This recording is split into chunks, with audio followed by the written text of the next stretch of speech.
শুভ দুপুর বন্ধুরা, তোমরা সকলে কেমন আছো? আশা করি ভালোই আছো। আমিও ভালোই আছি বন্ধুরা। তো দেখো, প্রত্যেক দিনের মতন রান্নাবাড়ির দিকে চলে আসছি। আমার দেরি হয় একটু বন্ধুরা, সব কাজ সেরে টেরে রান্না করি। তো হয়ে আসছে রান্না, ডালটা হচ্ছে।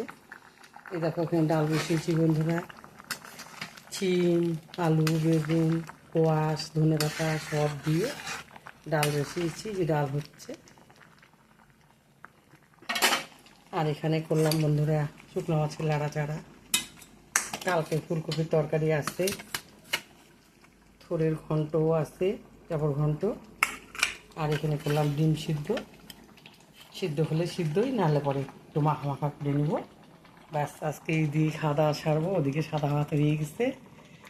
তোমরা সবাই খাওয়া দাওয়া খাও, ভালো থেকো, সুস্থ থেকো বন্ধুরা।